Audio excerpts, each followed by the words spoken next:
आज के इस वीडियो में पढ़ने वाले हैं क्लास 11th फिजिक्स से समाकलन विधि, कलन विधि या कैलकुलस मेथड, ये तीनों एक ही बात होती है, से गति के समीकरणों की व्युत्पत्ति करने वाले हैं। ठीक है, गति के, जैसा कि आप सभी को पता होगा कि गति के कितने समीकरण होते हैं, 3 होते हैं। प्रथम समीकरण होता है v बराबर u प्लस at। तो सबसे पहले गति के इस समीकरण को समाकलन विधि से हम प्रूव करने वाले हैं। माना कोई वस्तु एक समान त्वरण a से सरल रेखा में गति कर रही है। समय t बराबर 0 पर वस्तु का प्रारंभिक वेग कितना है, स्मॉल u है, तथा समय t पर वस्तु का अंतिम वेग है कितना, v है। तो आपको समझाने के लिए मैं यहाँ पर एक कार बना लेता हूं। आप बताना कार कैसी बनी है। ये मेरी कार बनी। समय t बराबर 0 पर, समय t बराबर 0 पर कार का प्रारंभिक वेग कितना है, u है। और समय t पर, अब यहां से कार ने कुछ समय लिया और कार पहुंच गई यहां कहीं स्ट्रेट लाइन, सीधी रेखा पर। अब कार पहुंच गई यहां पर, समय कितना लगा, t पर कार का जो अंतिम वेग है v है। तो यहाँ पे आप देख रहे हैं समय में भी परिवर्तन हो रहा, वेग में भी परिवर्तन हो रहा। तो वेग में परिवर्तन बटे समय अंतराल को क्या कहते हैं, वस्तु का त्वरण कहते हैं। तो यहाँ पर देखिए त्वरण को हम किससे दर्शाते हैं, a से दर्शाते हैं। तो यहाँ पर कितना हो जाएगा, a बराबर वेग में परिवर्तन। तो यहाँ पर देखो अंतिम वेग कितना हुआ है, अंतिम वेग है v, प्रारंभिक वेग कितना है, u है, बटे क्या, समय अंतराल। जब कार का वेग v था तो उस समय पे टाइम t था, तो v के साथ में टाइम आ जाएगा t। अब देखो जरा, a बराबर, यहाँ पर क्या हो रहा, वेग में परिवर्तन। तो परिवर्तन को बताने के लिए हम यहाँ पे लगा देते हैं d। इसमें परिवर्तन हो रहा वेग में, तो हो जाएगा dv, बटे क्या हो रहा है, समय में भी परिवर्तन हो रहा, तो उसको हम दर्शा देते हैं dt से। ठीक है, यहाँ पर d से मतलब क्या है, d से मतलब है परिवर्तन। परिवर्तन, वेग में परिवर्तन, समय में परिवर्तन। तो त्वरण बराबर क्या हो जाता है, क्या हो जाएगा, a बराबर dv बटे dt, राइट। अब देखो जरा, अगर हम dt का 3x गुणा यहां कर दें तो ये कितना हो जाएगा, तब ये हो जाएगा a dt इक्वल dv। इसको देते हैं समीकरण नंबर 1। अब बच्चों समीकरण 1 का हमें करना है समाकलन। समीकरण 1 का समाकलन करने पर यहां पर देखो दोनों साइड समाकलन करेंगे, यहां पर समाकलन का साइन लगा देंगे। कितना हो जाएगा, a dt इक्वल, इस साइड भी ये समाकलन का चिन्ह और यहाँ पे आ जाएगा dv। अब दोनों के साथ लिमिट आएंगी। यहाँ पर देखो dt है, dt मतलब क्या था, समय था। तो समय की लिमिट क्या है, यहाँ पर देखो क्या था, 0 था। तो यहाँ पर आपको रखना है लिमिट 0, बाद में जाके समय कितना हुआ है t, तो यहाँ पर लिमिट रखना है अपन को t। यहाँ पर वेग है, तो वेग की लिमिट क्या है, पहले क्या है, u है, तो यहाँ पे आपको रखना है u, बाद में जाके लिमिट क्या हुई थी, v, तो यहाँ पे आ जाएगा। बोलो क्लियर है क्या। ठीक है, मैं उम्मीद कर रहा हूं कि आप पे थोड़ा बहुत समाकलन बनता होगा, और यदि आप पर समाकलन करते नहीं बनता है तो डिस्क्रिप्शन में उस वीडियो की लिंक है, तो वहां से जाके आप ये वीडियो जरूर देखिएगा। अब देखो बच्चों, समाकलन के साइन के अंदर, चिन्ह के अंदर जो भी अचल राशि रहती है उसको अपन रखते हैं बाहर। तो यहाँ पर ये जो वस्तु है वो एक समान त्वरण से गति कर रही है।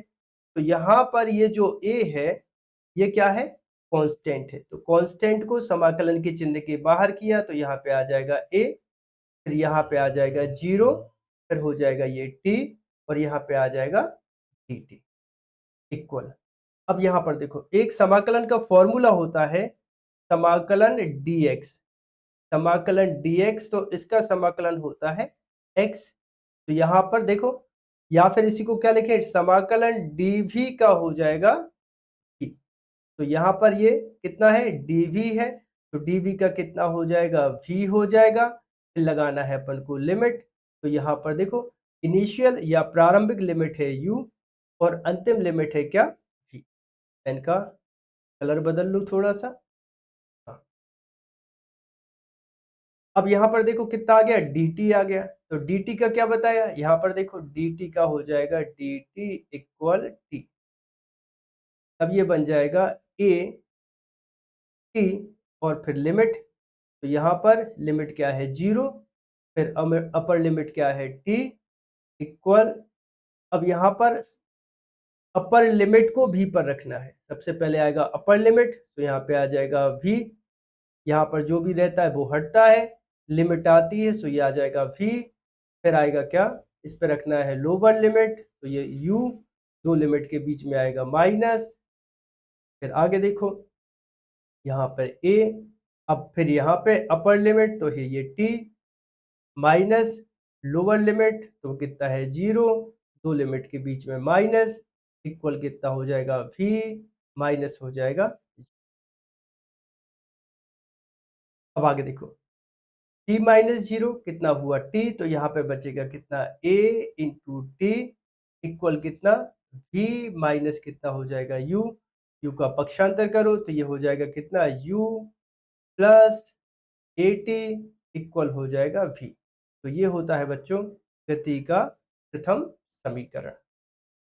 बच्चों अब सिद्ध करते हैं गति का द्वितीय समीकरण समाकलन विधि से। तो गति का द्वितीय समीकरण होता है, देखो s बराबर ut plus half A T square. इस समीकरण को समाकलन विधि से हमें सिद्ध करना है। तो यहाँ पर देखो, माना कोई वस्तु एक समान त्वरण a से सरल रेखा में गति कर रही है, समय t बराबर 0 पर वस्तु का जो विस्थापन है वो कितना है, 0 है, तथा समय t पर वस्तु का जो विस्थापन है वो कितना है, s है।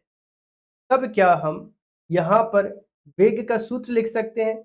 वस्तु का वेग बराबर क्या होता है, बोलो जरा सर। वेग बराबर होता है विस्थापन, विस्थापन बटे होता है समय।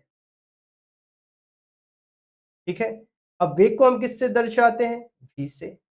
अब यहाँ पर वेग में क्या हो रहा, परिवर्तन। तो परिवर्तन को 2 मिनट पहले हमने बताया था किससे दर्शाते हैं, d से। फिलहाल में हम इसका विस्थापन x मान लेते हैं। तो वेग बराबर विस्थापन और बटे हो जाएगा कितना, समय। तो समय को हम बोल देते हैं dt। अब यहाँ पर अगर हम dt का यहाँ पर त्रियक गुणा कर दें, अब ये कितना बन जाएगा, v dt बराबर हो जाएगा dx के। तब गति के प्रथम समीकरण से, गति के प्रथम समीकरण, गति का प्रथम समीकरण होता है v बराबर u प्लस ए टी। ठीक है, ये v का मान, इसको समीकरण 1 दे देते हैं। v का मान समीकरण 1 में रखने पर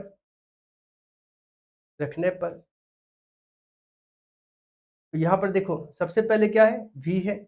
v का मान कितना है, u प्लस ए टी। ठीक है, तो ये हो जाएगा देखो u plus A T, u plus A T. फिर बाद में कितना है dt, तो यहाँ पे आ जाएगा dt और इक्वल आ जाएगा कितना, dx। अगर dt का हम ब्रैकेट में इनटू करेंगे तो क्या हो जाएगा, देखो dx बराबर dt का अंदर मल्टीप्लाई करना है, तो ये हो जाएगा देखो u dt plus A T dt। ठीक है, ए टी ये है और डी टी ये है, क्या किया है, मल्टीप्लाई किया है, ए टी डी टी। कई लोग यहाँ पे टी पर स्क्वायर मत लगा देना, ये अलग बात है, ए टी और यहाँ पे रखना है क्या, डी टी। और इसको देते हैं क्या, समीकरण नंबर 1। और समीकरण नंबर 1 का अपन करते हैं क्या, समाकलन। अब यहाँ पर दोनों साइड क्या करना है, अपन को समाकलन का चिन्ह लगाना है। यहाँ पे समाकलन का ये साइन और यहाँ पे आ जाएगा कितना, dx बराबर, यहाँ पर भी समाकलन का चिन्ह। यहाँ देखो dt के रिस्पेक्ट में कर रहे हैं, मतलब टाइम का लिमिट आ जाएगी, तो यहाँ पे आ जाएगा कितना, देखो 0। पहले समय कितना है, 0 है, तो यहाँ 0। फिर बाद में जाके टाइम कितना हुआ, t। और यहाँ पे आ जाएगा कितना, u dt। U D T plus यहाँ से फिर से समाकलन का चिन्ह, यहाँ फिर टाइम है तो आ जाएगा 0 टू टी और यहाँ पे आ जाएगा कितना ए टी डी टी। अब यहाँ पर देखो फॉर्मूला मैंने अभी 2 मिनट पहले बताया था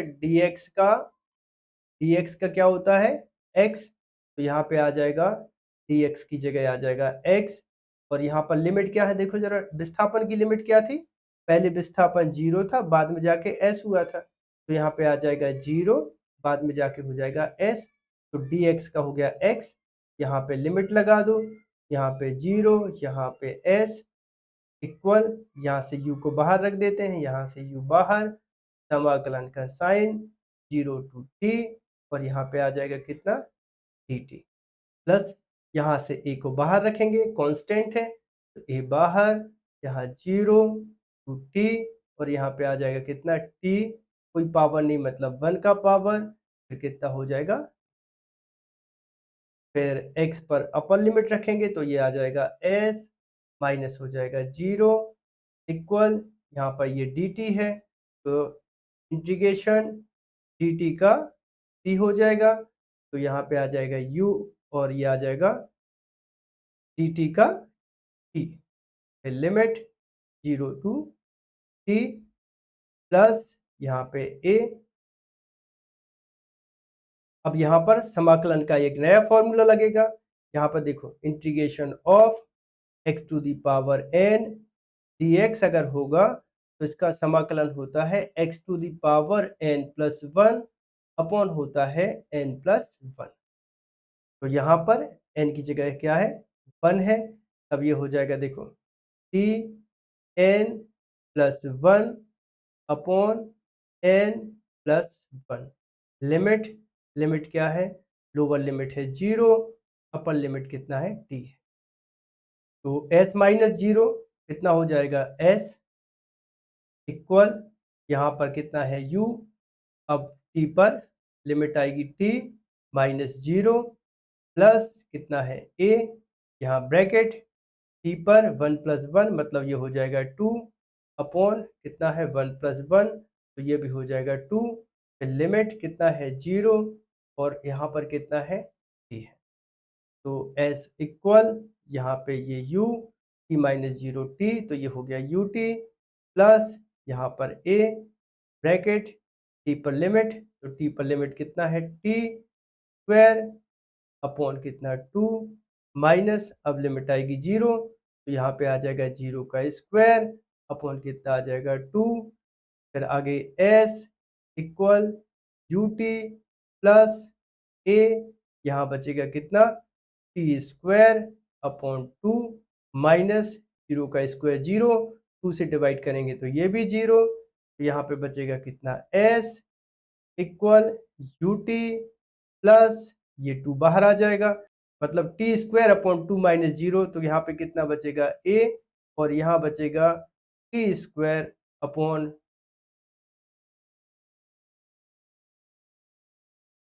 ठीक है, तो फाइनली आंसर यहाँ हम लिख देते हैं, ये बन जाएगा कितना s equal U T plus ये 1/2 आ जाएगा सामने 1/2 ए टी स्क्वायर, ये हो जाएगा गति का दूसरा समीकरण। बच्चों अब सिद्ध करते हैं गति का तृतीय समीकरण। तो गति का तृतीय समीकरण होता है v का वर्ग बराबर होता है u का वर्ग प्लस होता है 2as। तो इसके लिए हम उपयोग करते हैं त्वरण का। तो त्वरण बराबर होता है वस्तु के वेग में परिवर्तन बटे होता है समय अंतराल, मतलब क्या, अगर अब हम इस इक्वेशन में dx से मल्टीप्लाई और dx से डिवाइड मतलब गुणा कर दें, भाग दे दें, तब हम इसको लिख सकते हैं a इक्वल डी वी बटे डी एक्स, ठीक है, ये डी वी और यहाँ से D x into D x बटे लिख सकते हैं डी टी।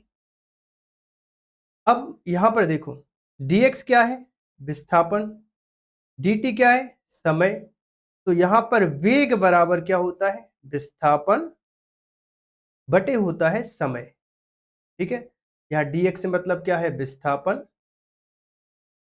विस्थापन, और dt से मतलब क्या है, समय। तो विस्थापन बटे समय मतलब ये हो जाएगा वेग। तो यहाँ इसको समीकरण 1 दे देते हैं और समीकरण 1 में मान रख देते हैं। समीकरण 1 में मान रखने पर अब कितना बन जाएगा, देखो जरा, a इक्वल डी भी बटे डी एक्स और इंटू यहाँ पे क्या रख दें, वेग रख दें v। अब यहाँ पर अगर हम dx का क्रॉस मल्टीप्लाई कर दें तो ये कितना हो जाएगा, a into D x equal हो जाएगा v डी भी। ये तो यहाँ चला गया, यहाँ पे कितना बचा, यहाँ से बचा v और यहाँ से बचा डी भी। ये हो जाएगा समीकरण 2। अब समीकरण समीकरण 2 का समाकलन करने पर, समाकलन, ठीक है, तो दोनों साइड समाकलन के चिन्ह लगा देते हैं। अब यहाँ पर देखो dx है, तो dx मतलब क्या, विस्थापन की लिमिट। तो विस्थापन की लिमिट क्या हो जाएगी, यहाँ पे आ जाएगा कितना, 0, बाद में जाके विस्थापन हुआ था s। यहाँ वेग की बात हो रही, तो वेग कितना था, पहले था u, बाद में जाके हो गया था v। अब यहाँ से a कांस्टेंट है, अचल राशि है, तो इसको अपन रखेंगे बाहर समाकलन के। यहाँ पे इंटीग्रेशन मतलब समाकलन 0 टू s, और यहाँ पे आ जाएगा dx। यहाँ पर v पर 1 की पावर लगा देते हैं, फॉर्मूला लग जाएगा integration of x to the power n dx equal x to the power n plus 1 और अपॉन हो जाएगा n प्लस 1। तो यहाँ पर ये हो जाएगा, देखो v n की जगह क्या है, 1 है, तो 1 प्लस 1 अपॉन 1 प्लस 1। लिमिट है u से।